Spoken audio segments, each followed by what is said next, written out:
Hello, everyone, and welcome to Health for Niger Presents. Today, I have a very special guest with me who's going to be talking to us about brain healthy living. Join me in welcoming Dr. Ayani. Dr. Ayani is a geriatrician, and we're very happy to have her today on Health for Niger. Well, thank you, Dr. Anoha. It's a pleasure to be here today. And I'm going to talk about a very important topic and about brain healthy living. The name of my talk is Cognitive Aging and Brain Healthy Living. And the reason I think this is very important is because as the size of the US population, age 65 and older, grows, and that includes the baby boomers, so will the number of Americans with Alzheimer's and other dementias. So I think it's very important to bring awareness to this topic. I'd like to start by giving a few facts, and these were obtained from National Institute of Health, as well as the Alzheimer's Association. So to begin, nearly 7 million Americans are living with Alzheimer's. By 2050, the number is projected to increase to nearly 13 million. So that's almost doubled. About 1 in 9 people age 65 and older have Alzheimer's, and that's about 10.9%. Alzheimer's is the 5th leading cause of death among people aged 65 and older, and that was in 2021. And while we see that the number of deaths due to heart disease are decreasing, those from Alzheimer's are increasing. So we also know that older Black Americans are 2 times likely, and older Hispanics are about 1.5 times as likely to have Alzheimer's and other dementias as older white Americans. Dementia is one of the costliest conditions in our society. Right. The total lifetime cost of care for a person from the time of diagnosis of dementia is estimated about $400,000. Wow. And what's interesting is 70% of this is absorbed by the family caregivers in the form of unpaid caregiving and out-of-pocket expenses. So again, it's very costly to the family. 2/3 of dementia caregivers are women, and over 1/3 are daughters. So women play a very important role. 25% of dementia caregivers are caring for at least one child and an aging parent. So as you can imagine, this is very difficult. Yes. People aged 65 and older survive an average 4 to 8 years after a diagnosis of Alzheimer's, yet some can live as long as 10 to 20 years. And 70% of our dementia caregivers say that coordinating care is very stressful. Alzheimer's has a significant impact on the lives of women, and more women than men suffer from Alzheimer's. Okay. So almost 2/3 of Americans with Alzheimer's are women. And I'll end by saying the most powerful risk factor for Alzheimer's is age. Okay. And that's, you'll often hear us talk about 65 and older. And researchers believe that a woman's greater life expectancy, okay, explains her greater lifetime risk for Alzheimer's. So this is a very important topic, not only for patients and loved ones that develop Alzheimer's, but also the caregivers. It's a significant stressor on our caregivers. So with that information, we'll begin my talk about cognitive aging and brain healthy living. Thank you so much for that No, information, Dr. Ayani. That was power-packed with information just now. Yes, thank you. Thank you. To begin, I have no relevant financial disclosures or no conflicts of interest in discussing this. The objectives of today's presentation was to present the facts, Alzheimer's facts and figures, I'm going to give an overview of the concept of cognitive aging, and then I'm going to discuss lifestyle interventions that may help delay the progression of cognitive decline. So, just to get started, I'd like to give a definition about cognition because sometimes it's hard to think about. It is the mental action or process of acquiring knowledge, so acquiring information and understanding through thought and experience and the senses, okay, and how we process that information. And it's also the input and storage of information and how we use it to guide our behavior. So, memory and new learning is just one aspect of cognition. Cognition also includes attention, which is our ability to multitask. It also includes language, and that means both our expressive language and comprehending, understanding language. Cognition also includes executive functioning, and that refers to our ability to do problem solving and planning. And this takes place in the frontal lobe of our brain. Cognition also includes visual spatial function, and that's how we would negotiate our position in space and things around us. And it also includes social cognition, and that's our interpersonal relationships with others. What I mean by that, it's how we relate to others, our ability to understand others' behaviors, intentions, emotions, and thoughts. And one could even say how to read the room or how to read someone else. So this is all part of a cognition. So, does normal aging affect our cognition? Well, yes, it does. As we get older, our cognition is affected by aging. So, aging affects the brain just like it does our other organs. So, for instance, when we're younger, we can run up a flight of steps faster. Our liver can detoxify bloodstream more efficiently. Our kidneys can eliminate waste products from the bloodstream more easily. And the brain can work faster and quicker and process information more quickly until we're about 60 years of age. Now, some cognitive functions actually improve with age.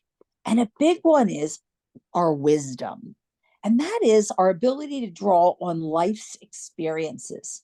So we use experiences that we've learned from the past when we're younger to understand and handle our situations in the present. We also have more compassion and understand each other as we get older. And we also have a better vocabulary with age. But aging is not so kind to some of our other mental faculties. So, among them is processing speed, okay? As we get older, it takes longer to do calculations. It takes longer to solve and work on problems.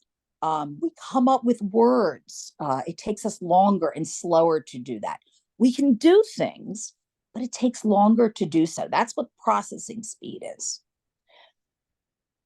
A younger memory, an older memory does not hold as much information as a younger memory. Okay. As we get older, we also lose some of our inhibitory control. We may say off color jokes. We may lose our filter and say inappropriate things. That can happen with age. And also, our working memory is affected. And what is that? That's our ability to juggle different pieces of information, okay, and in our immediate memory and use this information. So, for an example, would be in our center, we might ask somebody to start at the number 100 and count down by sevens. This is our working memory. One must keep in their memory where they are, what they're doing, and where they are going. They're subtracting by sevens, and what is the next number? Okay. We also see that sensory perception is affected with age. We lose hearing as we get older. Our vision deteriorates as we get older. People develop macular degeneration, glaucoma, they develop cataracts. And these are sensory input. It's very important because we need this sensory input to process information and form memory. Right. Oh, yes, yeah. So, what we like to refer to is a spectrum of cognitive aging. Okay. And what this does, this categorizes changes in our cognitive function. So think of a step ladder, and we're going to start at the top and work our way down. So at the top, there are super normal cognitive aging people. So, meaning just like there's super athletes, there are people that can be 90, 100 years of age, and they remember everything. They remember what they did the day before, what they had for breakfast.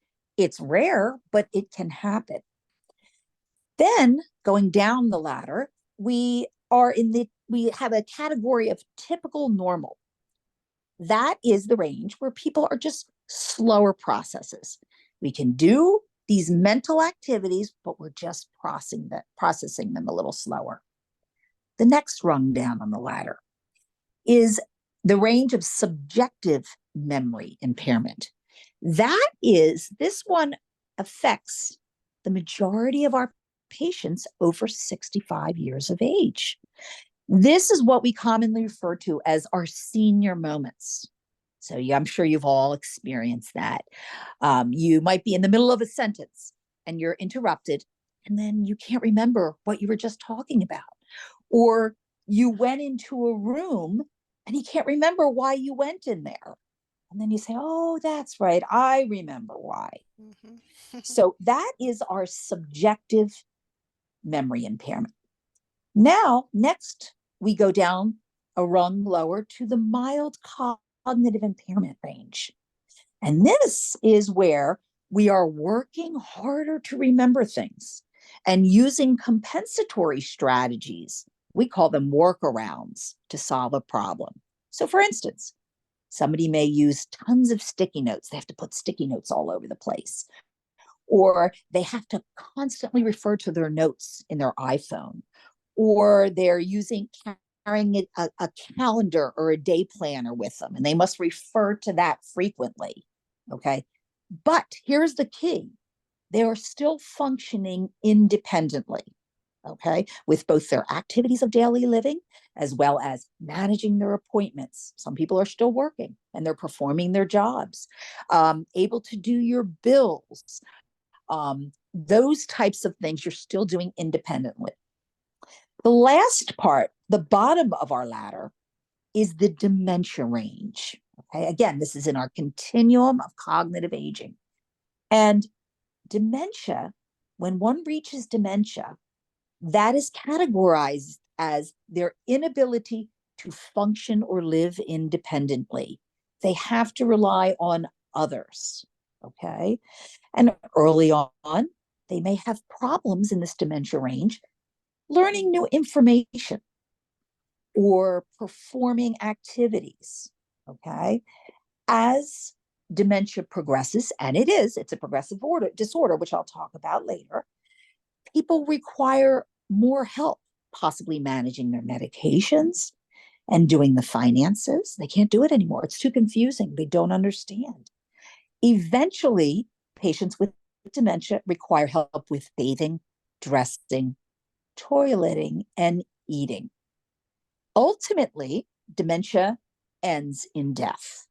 So it's a progressive disorder that ultimately ends in death. Okay. Um, so as we move on, um, there is some research, there's some data that shows that long before the official diagnosis of dementia, there are changes occurring in the brain that may be affected. Maybe we can intervene in these years before the diagnosis of dementia to change the path, to delay the progression of the disease, and in some cases, maybe even prevent it. Um, Alzheimer's dementia is the most common cause of dementia. And there are other subtypes of dementia. Again, remember, dementia is the general term meaning the loss of independent functioning. And it is thought that in Alzheimer's dementia, there's an abnormal protein called beta amyloid. And this protein is being produced in our body. But with dementia, we see that is dysfunction in clearing this abnormal protein from our brain, and it starts to deposit in the nerve cells or our neurons in the brain. And this abnormal protein is toxic to these nerve cells, and it causes dysfunction and ultimately death to these nerve cells in our brain. And that's what leads to this cognitive dysfunction. So, some research has showed that as long as 20 to 25 years before the diagnosis of dementia, this beta amyloid protein is depositing in the brain. Okay. And a lot of times we see studies with mice that have confirmed this. Okay. So again, the thought is if this abnormal protein deposits 10, 20, almost 30 years before the diagnosis of dementia, perhaps we can combat this disorder. So this is the bulk of my talk. Basically, tips for maintaining healthy memory. So there is a mnemonic in our institution that we've come up with called dancers. Okay. And what it stands for is this. The D in dancers refers to managing your medical diseases. Okay. The A stands for staying active. N stands for nutrition. C stands for cognitive stimulation. E stands for engage in social activity. R stands for relaxation and meditation. And S stands for sleep. Okay. So we are going to go through these different lifestyle modifications. Okay. So again, D for disease management. So we know that there are many disease processes that can occur later in life that can impact the function of the brain and cognition. So if untreated, these disease processes lead to these changes in the brain and disrupt the cell function. Okay. So diabetes is huge. 1/4 of our population has diabetes, and there are great medications and interventions to help with diabetes. Okay. Hypertension, that affects almost 3/4 of our population. And it's important to address hypertension. If you treat it aggressively and the blood pressures are too low, well, that decreases the blood flow, the oxygen, the nutrients to the brain, and that's not good. If you don't treat hypertension, that puts one, high blood pressure puts one at risk for stroke. And we know that is very dangerous to the brain and kills the brain cells. So very important to treat hypertension. Obesity affects 1/3 of the Americans, and that's on the rise. Okay. We know that physical activity is too low, and it's very important for our adults. So that is something we need to address. And hearing loss, also, again, in the disease management, is very common with aging. And we'll also talk about later alcohol use as well as depression and treating some of the mood disorders. Okay, so next is A for active. Okay, so we know that exercise is only a small component of living an active lifestyle. Okay. Exercise is a coordinated, organized activity. And we do this for the purpose of raising our heart rate, strengthening muscles, and working on balance and strength. And this is important in aging, very important. However, leading an active lifestyle is also making healthy choices to be active. So, for instance, taking the steps instead of using the elevator, or parking your car farther away from the grocery store and walking. Walking a destination rather than driving. And maybe at lunchtime at work, going out and deciding to take a nice walk instead of sitting in at the break room. So that's activity. We know, I'll touch briefly on the benefits of exercise. We know that it improves our cholesterol profile. It increases the good HDL cholesterol and reduces the bad LDL cholesterol. Okay. And we know that exercise helps reduce blood pressure. It improves our utilization of glucose as an energy source. It improves our balance, reduces our risk for fall. We know exercise improves mood. And interestingly, in mouse brains, this is our research, exercise increased the amyloid, that abnormal protein breakdown, and it reduced the deposition in brains. So we hope that exercise can do the same thing in humans. Okay. So a study had showed that exercise in patients with mild memory complaints, okay, when they exercised, they looked at a 24-week program in one study, okay, and these older adults, they exercised 3 times a week for 50 minutes of exercise. And what did it demonstrate? A modest improvement in 2 cognitive measures. Okay. And this was maintained over 18 months in follow up. So this is consistent with other findings in research. Okay. So the recommendation for physical activity for cognitive fitness includes exercising 3 days a week. Okay. At a moderate intensity.